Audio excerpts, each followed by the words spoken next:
Dans cette vidéo, je vais vous parler des fractions qui sont très utiles pour repérer des points sur un axe gradué, sur un axe.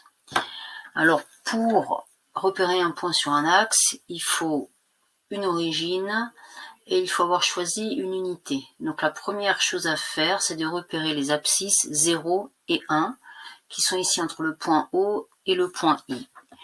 Une très bonne habitude est de la repasser en rouge. Cette unité est donc ici identifiée. De fait, on observe donc que les points A, B, C, D, E, F et G ont des abscisses comprises entre 0 et 1, c'est-à-dire elles sont forcément plus petites que 1. Les points au-dessus, H, K, L, J, il n'y a pas de deux points K, c'est pas possible, M, ont nécessairement des abscisses supérieures à 1. Pour matérialiser l'unité, j'ai découpé des bandes de papier toutes identiques qui mesurent donc 1.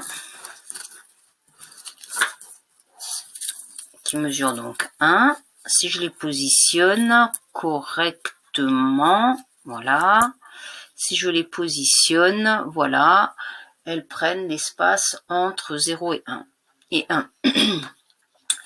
J'ai tracé cette unité sur un axe gradué, sur du papier quadrillé, sur des papiers à carreaux.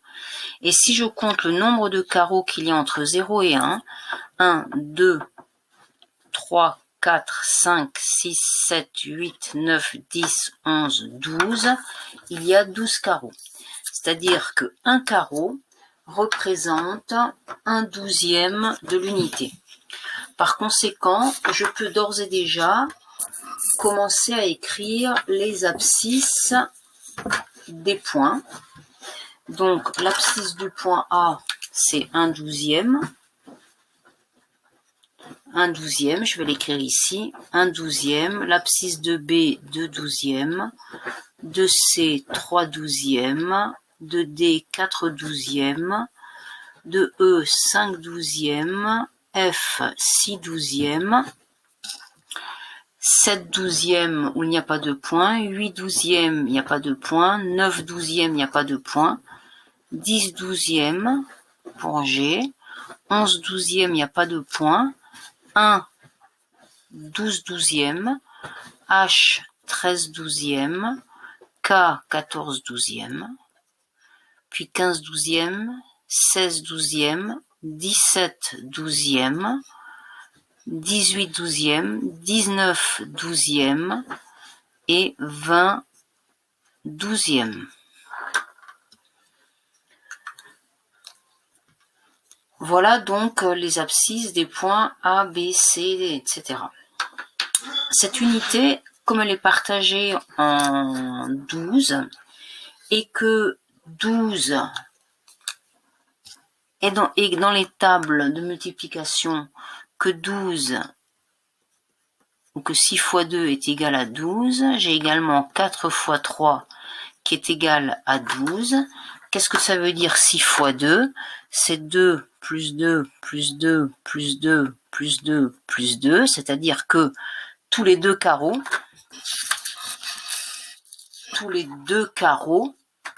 je vais avoir un 6e. Alors, j'ai fait ça avec mes petits bouts de papier. Donc ici, par exemple, si je prends 6 carreaux et 6 carreaux, je vais avoir matérialisé des demi. Donc des demi. Tous les 6 carreaux, j'ai des demi. Et tous les 2 carreaux, j'ai des 6e. Donc écrire 6 fois 2 égale 12, c'est très pratique parce que tous les 2 carreaux, j'aurai des 6e et tous les 6 carreaux, j'aurai des demi. On le voit très bien ici. C'est-à-dire que mon axe, je peux lui superposer un autre système de graduation. Vert, qui va matérialiser des demi. Donc ici, j'ai mon premier demi, mon deuxième, mon troisième, mon quatrième, et puis j'aurais pu continuer ici, mon cinquième, et continuer mon sixième, etc. Donc j'ai des graduations vertes qui se superposent, qui sont des demi. F, premier demi, un demi, I, deuxième demi. Le point ici qui n'a pas de nom, entre L et J, 3 demi. Puis ici, 4 demi. Puis là, 5 demi. Tous les deux carreaux, je vais donc avoir des sixièmes. Donc je peux superposer à cette graduation une nouvelle graduation, rose. Je ne sais pas si ça se voit bien, les couleurs, pas sûr. Hein. Voilà, tous les deux carreaux, j'ai des sixièmes.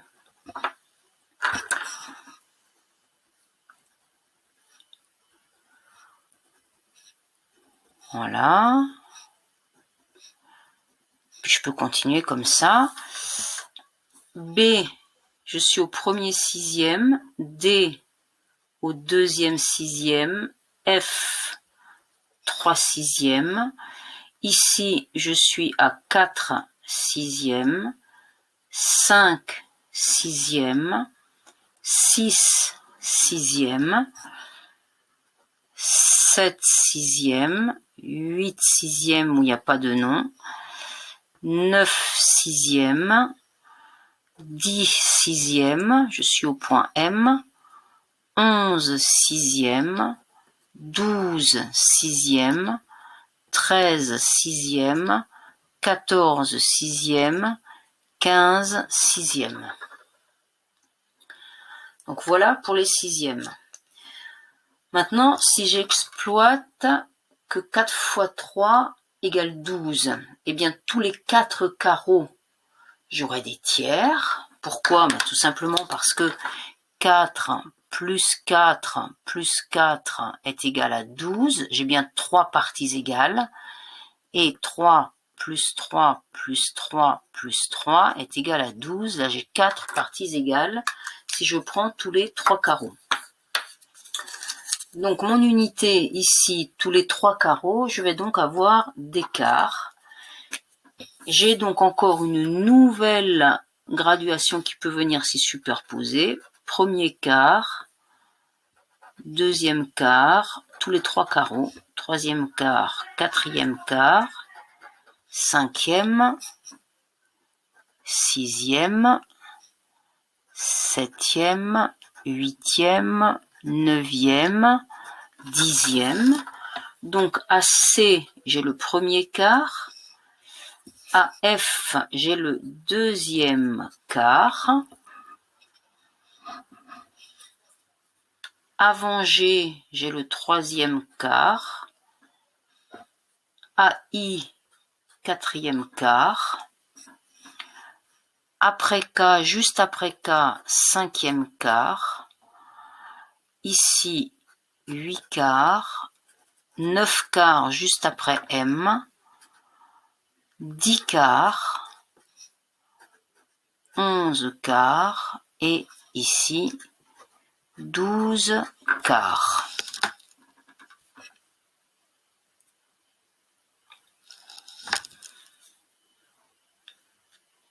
Une erreur quelque part. Oui, bah oui, je passais de 5 quarts à 8 quarts, n'importe quoi. 5 quarts, 6 quarts, 7 quarts, 8 quarts, 9 quarts, 10 quarts.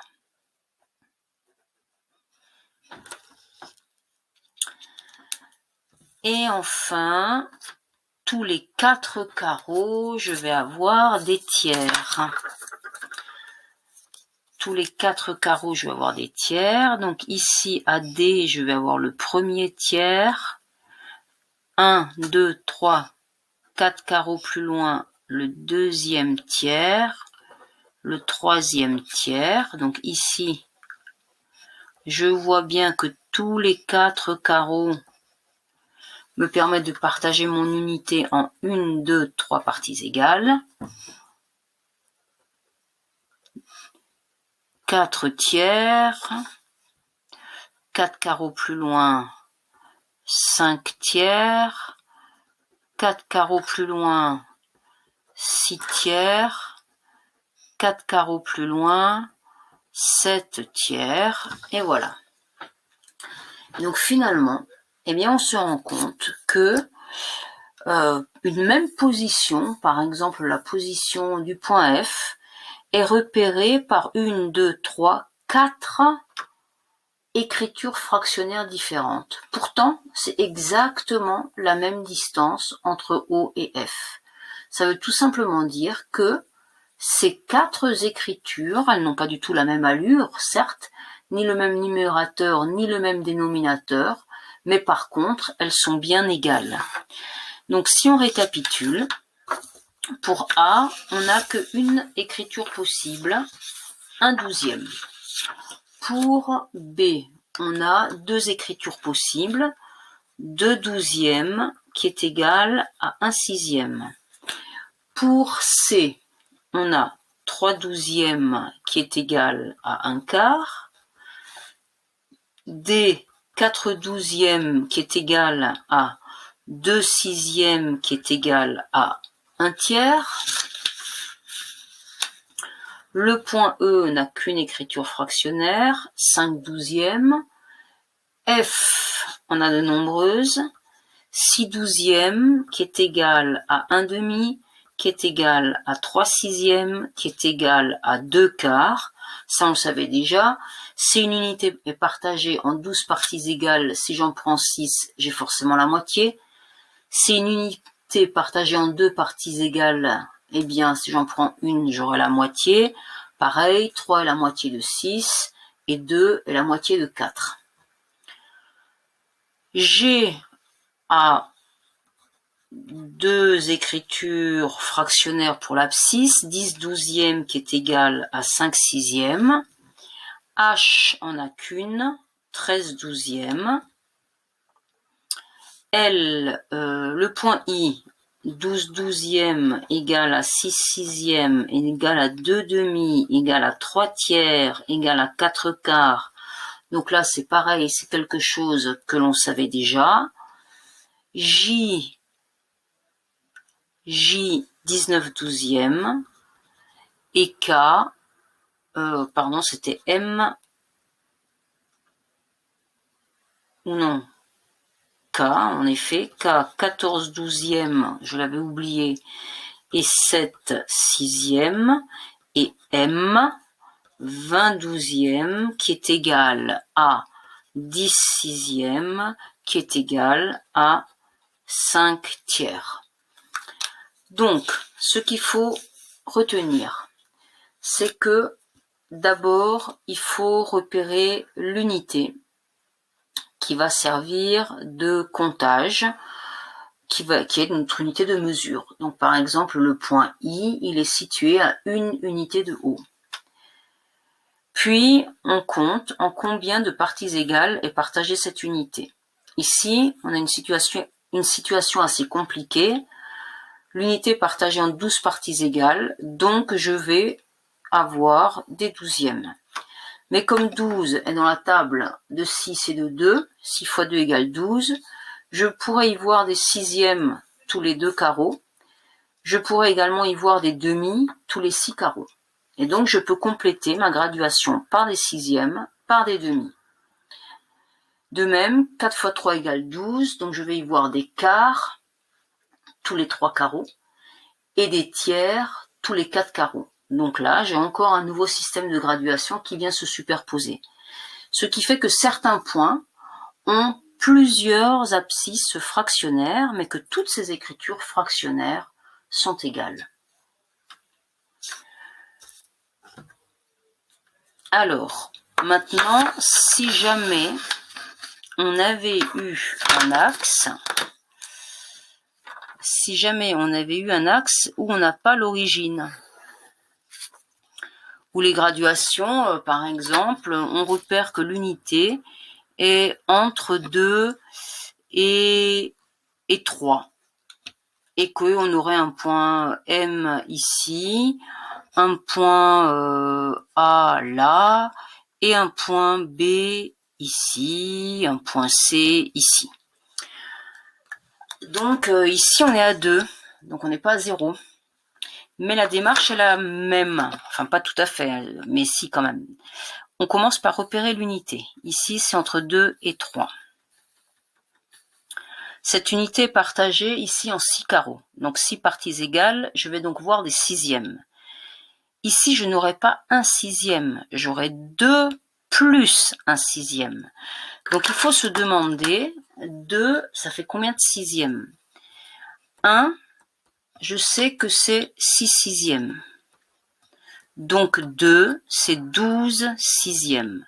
Donc ici, je suis à 12 sixièmes. Ce qui fait que mon point M, là je suis à 11 sixièmes et là je suis à 10 sixièmes. 13 sixièmes, 14 sixièmes, 15 sixièmes pour le point B, 16 sixièmes, 17 sixièmes pour le point C, 18 sixièmes à 3, 19 sixièmes et 20 sixièmes au point A. Comme 6 est égal à 3 fois 2, je peux également y voir des tiers et des demi. On va commencer par les demi. Les demi, ça va être tous les 3 carreaux. Donc là, là, là, là et là. Même chose, ici je ne suis pas à 0, mais je suis à 2. Donc 1, c'est 2 demi. 2, c'est 4 demi. Par conséquent, ici, je suis à 4 demi. Ici, je serai donc à 5 demi, 6 demi, 7 demi. Voilà pour les demi. Maintenant, pour voir les tiers. Les tiers, je vais compter tous les 2 carreaux. Donc, je tombe sur M, sur 2, 2 carreaux plus loin, 2 carreaux plus loin, ici, et je tombe également sur le point A. Donc, de la même manière, 1, c'est 3 tiers, 2, c'est 6 tiers, donc ici, je suis à 6 tiers. Par conséquent, ici, je serai au point M, je serai à 5 tiers. Donc 5 tiers, 6 tiers, 7 tiers, 8 tiers, 9 tiers pour 3. Et le point A va être, lui, à 10 tiers. Donc quand l'unité n'est pas représentée entre 0 et 1, il faut bien réfléchir à partir de combien on commence à compter. Donc ici 2, on l'avait converti en sixième, 12 sixièmes, et ensuite c'est facile de compter. On l'avait également converti en demi, 4 demi, et en tiers, 6 tiers.